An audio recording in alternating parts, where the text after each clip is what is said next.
12 years ago, there was once an evil monster known as the nine-tailed demon fox. One night, it attacked the village of Konoha and killed many innocent people that night. None of the ninjas of Konoha could stop it, so the village leader, the Fourth Hokage, cast a jutsu on the nine tails that sealed it in a newborn boy and cost the Fourth Hokage's life. 12 years after the nine tails attack, at the Ninja Academy, Naruto Uzumaki's reputation as a delinquent and a troublemaker had earned him infamy among the teachers and students.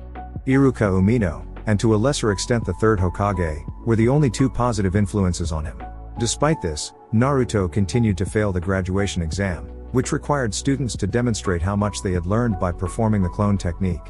While Naruto was decently skilled in most of the basic techniques taught at the academy, for some reason he has never been able to perform this one correctly, causing him to fail the final exam for graduation. Mizuki, another academy examiner, used Naruto's depression after his most recent failure to trick Naruto into stealing the Scroll of Seals, a collection of forbidden techniques housed within the Hokage's study that could be dangerous in the wrong hands, claiming that Naruto would be automatically passed by simply learning a technique from the scroll and performing it successfully. Not one to pass up such an opportunity, Naruto immediately did so, using his sexy technique to distract the third Hokage long enough to escape with the scroll. Once he had fled to the neighboring woods, Naruto began his efforts in learning a technique from the scroll, the first of which happened to be the multiple shadow clone technique, something he wasn't happy about, given his former failures at the ordinary clone technique. As search parties were sent out to find Naruto and retrieve the scroll, Iruka got to him first and found him to have been training the entire time. Ignorant of what he had done, Naruto simply repeated to Iruka what Mizuki had told him earlier, causing Iruka to realize that Mizuki was trying to use Naruto to help him steal the scroll and later steal it for himself. Just as Iruka realized this, Mizuki showed up to attack them both. After he injured Iruka, who had pushed Naruto out of the way of an attack, Mizuki tried to get Naruto to give him the scroll while Iruka tried to convince Naruto to keep it. Their argument led Mizuki to tell Naruto the truth everyone had been keeping from him, that he was the container of the nine-tailed demon fox. Startled, Naruto ran off, leaving Iruka and Mizuki to fight each other. Naruto watched from a distance, eventually learning what Mizuki was after, as well as the true level of Iruka's devotion to Naruto. He's nothing like the nine-tailed fox. He's Naruto Uzumaki, of the village hidden in the leaves. Just before Mizuki could kill Iruka, Naruto attacked Mizuki, threatening to kill him should he ever touch his sensei again. Confident in his superiority, Mizuki claimed he could beat Naruto with one attack, only for the exact opposite to happen. Using his newly learned multiple shadow clone technique, Naruto beat Mizuki to a bloody pulp. If you're not coming, then we're gonna come after you!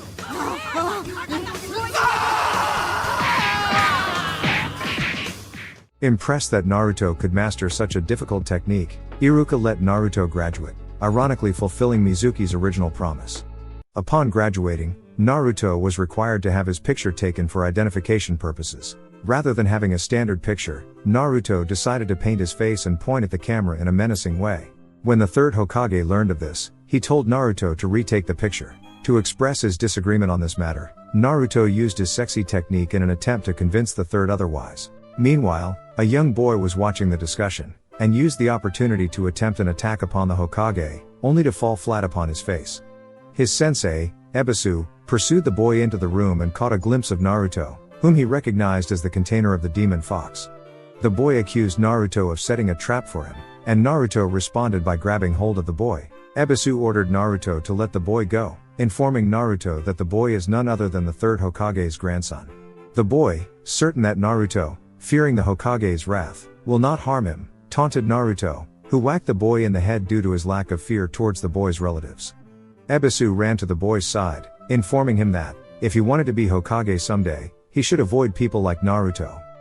Later on, Naruto found the boy to be following him and at the same time doing a bad job at disguising himself. The boy, his cover blown, introduced himself as Konohamaru and expressed his desire to be taught the sexy technique due to its prior success at defeating the third Hokage, in the hopes that using it will make him Hokage. Naruto agreed and took Konohamaru on as his disciple. To learn the technique, Naruto tried to improve Konohamaru's transformation technique by showing him naked women in pornographic magazines and taking him to women's bathhouses. Eventually, they arrived in the woods for refinement of the technique, where Konohamaru explained that the people of the village didn't recognize him by his name, and instead referred to him as the Hokage's grandson, which he grew tired of. Because of this, He hoped to become Hokage himself so that people would finally recognize him properly. Soon after, Ebisu arrived to take Konohamaru home, lecturing him all the while. At that moment Konohamaru performed a perfect sexy technique, which only caused Ebisu to lecture Konohamaru further since he is not weak to such derogative techniques. Perplexed by the technique's apparent failure, Naruto used his harem technique, which succeeded in putting Ebisu out of commission.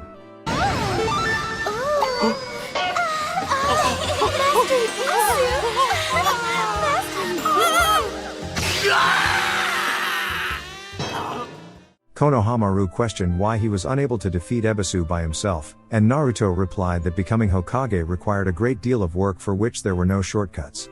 Konohamaru denounced their student-teacher relationship because they are both rivals for the title of Hokage. Naruto observed that, since he was an actual ninja, he would always be one step ahead of Konohamaru, but that he would look forward to the day that they met in battle. To officially obtain the rank of Genin, Academy students must be organized into groups of 3 to undergo a field evaluation administered by a Jonin, who would be their squad leader should they pass. On the day of organization, Naruto made sure to have a good breakfast and headed off to the academy, where the groups were to be decided. Upon arriving there, Naruto showed off his forehead protector to the other students, who thought he had failed. To Naruto's delight, Sakura Haruno started to approach him. However, his glee was quickly stifled when Sakura pushed him out of the way so that she might sit next to Sasuke Uchiha, which would anger all of the girls in the room. Naruto, jealous of Sakura's affection for Sasuke, leapt upon the desk at which they were sitting so that he could look Sasuke in the eye.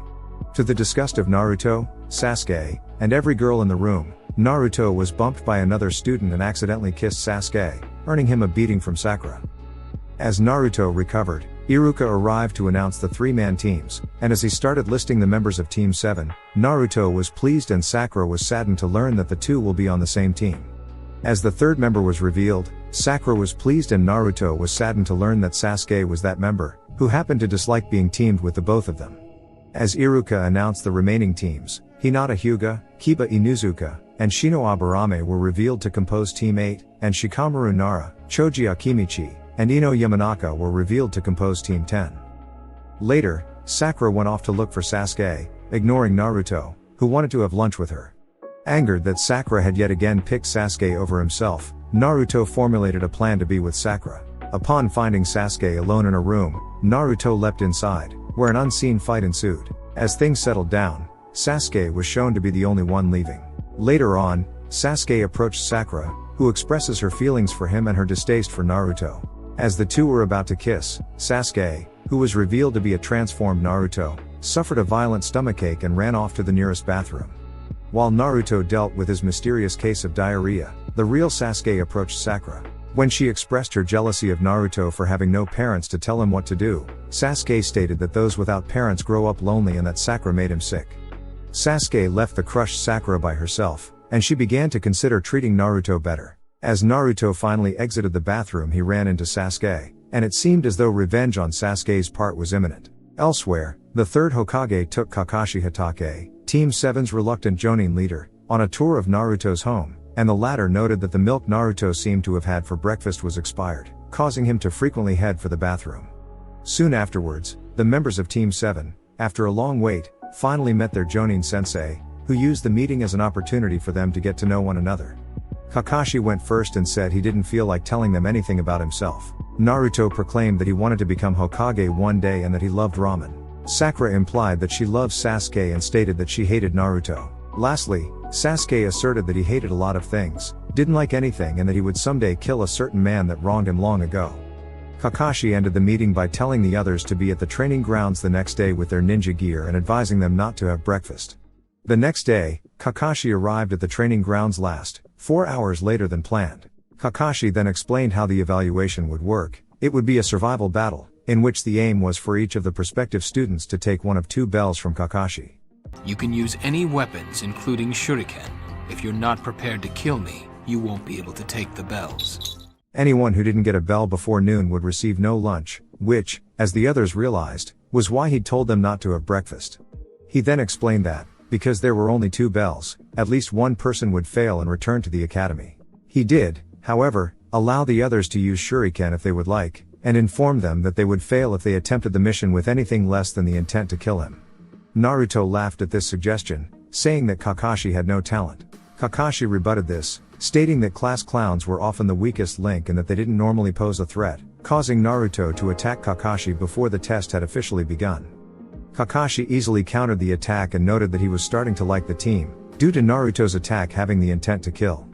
He then sent off Team 7 to begin the test. As the test got underway, Sasuke and Sakura applied stealth methods, staying hidden from Kakashi. Naruto, however, decided that attacking Kakashi would work just as well, and called him out. As Naruto charged at Kakashi, the latter pulled out a book, Make Out Paradise, causing Naruto to hesitate slightly, though Kakashi assured him that the book wouldn't prevent him from defending himself against Naruto. Naruto began a series of attacks, each of which was dodged by Kakashi. Eventually, Kakashi ended up behind Naruto and used his 1,000 years of death to send Naruto into the nearby lake. Naruto recovered and attacked Kakashi with several shadow clones, whose quantity impressed Sasuke and Sakura. Kakashi evaded all of the clones' attacks with the body replacement technique, leaving them to fight amongst themselves, believing one of them is Kakashi. Upon realizing this, Naruto dismissed his clones and then noticed a bell lying under a nearby tree. When he went to pick it up, however, he was trapped in a snare set by Kakashi, leaving the young ninja dangling upside down. Kakashi retrieved the bell and lectured Naruto about falling for obvious traps. At that moment, Sasuke, believing Kakashi to be distracted, attacked Kakashi with a barrage of shuriken and kunai, apparently killing Kakashi. This, too, was revealed to be a trap, as the attacked Kakashi turned into a log, the result of another body replacement technique. Sasuke, his location revealed, went off to find a new hiding spot, while Sakura went looking for Sasuke. As she searched for him, she was tricked by Kakashi's genjutsu, demonic illusion, hell viewing technique, and, as she recovered, Sasuke fell prey to Kakashi's earth release, double suicide decapitation technique. Naruto, using Kakashi's absence to his advantage, released himself from the snare and attempted to eat the lunches that Kakashi had left behind. However, Kakashi caught him in the act and tied Naruto to a wooden post. Noon eventually rolled around, and all three students had failed to get a bell. Team 7. After their failure, Kakashi berated all three for their lack of teamwork. He explained to them that the purpose of the exam was to work together, and not to act independently as they all had done. He said that he would give them all a second chance after lunch, and allowed Sakura and Sasuke to eat. However, he ordered that Naruto, because he attempted to eat all of the food himself, should be barred from eating at all, and anyone who gave him food would fail automatically. After he left, Sakura and Sasuke realized that they'd need Naruto in top shape if they were to retrieve the bells, and decided to defy Kakashi by feeding him. Kakashi, who had been watching, appeared before the genin in a puff of smoke, a furious look on his face. At this moment, the third Hokage elsewhere revealed to Iruka that Kakashi had never passed a team of academy students, and that, although the failure percentage was astounding, the reasons behind it were perfectly just. Back at the training grounds, Naruto, Sakura, and Sasuke claimed that they were a team, and that, therefore, if one of them failed, then they all failed. You pass. Quickly changing his attitude, Kakashi informed them that they had passed, reciting the exact message he was trying to get across as his reason. In the ninja world, those who don't follow the rules are scum, but those who abandon their friends are worse than scum. While genin were normally assigned D-rank missions, Naruto insisted on doing something more exciting, and the third Hokage agreed to send them on a C-rank mission to escort Tazuna, a master bridge builder, back to the Land of Waves. During their mission, the team was attacked by two Chunin, enemies at a level that wasn't supposed to be encountered on a C-rank mission. Naruto, surprised by the Chunin's appearance, panicked and was struck by one of the Chunin's poisonous metal gauntlets. Sasuke, in Naruto's absence, dealt with the attackers quite efficiently, and rubbed it in by one-upping Naruto by calling him a scaredy cat. Once the attackers had been restrained, Naruto bled out the poison he had received by stabbing his wound with a kunai, swearing upon the pain in his hand never to freeze up and leave his friends to fend for themselves ever again. Kakashi, his suspicions raised by the attack, asked Tazuna for the truth about the circumstances of the mission. Tazuna explained that the Land of Waves had been taken over by a shipping magnate called Gato, who had effectively bankrupted all the people of the country, and that the only way to revitalize the economy was by building a bridge to the mainland that could render moot Gato's shipping monopoly. However, Gato did not want that to happen and used shinobi gangs to assert his control. Team 7's actual mission was to support and protect the bridge building efforts that had been thwarted thus far. Upon arrival at the Land of Waves and on the way to Tazuna's home, Naruto, bent on outdoing Sasuke, threw a kunai at a bush, surprising the other ninja and putting them on guard. Once it was clear that it was nothing, Sakura yelled at him for his apparent mistake, but Naruto threw another kunai at a bush in the other direction. Sakura hit him on the head this time, though Naruto swore he had sensed something. As it turned out, he had sensed a snow rabbit, which was now scared out of its mind due to the kunai only an inch from its head. Naruto apologized to and sympathized profusely with the rabbit, picking it up and hugging it to the extreme. While the others dismissed his antics as Naruto's usual idiocy, Kakashi noticed something strange about the rabbit. Its fur was white. Snow rabbits are only white during winter, meaning that this rabbit had been raised indoors and therefore belonged to someone nearby. Kakashi suddenly told everyone to duck as a giant sword spun past them, nearly killing them all. The sword embedded itself in a tree, and Zabuza Momochi, a missing nin from Konohagakure, jumped onto its handle, intent on killing Tazuna. Kakashi, recognizing Zabuza as a formidable opponent, revealed his Sharingan, saying that he will need to use it. I'm ready. Zabuza, honored by Kakashi's willingness to go all out for their battle, stated that he would consider it a testament to his skill if he were to kill Kakashi. Zabuza ended the conversation with his hiding in mist technique, summoning a thick veil of mist from the nearby lake to hide from the Sharingan. Kakashi ordered Team 7 to protect Tazuna, though Zabuza asserted that such protection was useless, instantly appearing in the center of their formation. As Zabuza was about to attack with his sword, Kakashi raced toward them and stabbed Zabuza in the stomach with his kunai just before his stroke could fall. Water poured out of Zabuza's body and it collapsed into a puddle as the real Zabuza appeared behind Kakashi, revealing that Zabuza had used the water clone technique to fool Kakashi. Zabuza proceeded to slice Kakashi in half, but Kakashi's body too dissolved into water, surprising Zabuza as he realized that Kakashi's Sharingan must have copied the water clone technique as Zabuza charged toward him. Kakashi appeared behind Zabuza, mocking him by saying that it was over. Be sure to check out the next video covering the final part of the Land of Waves arc. Thanks for watching.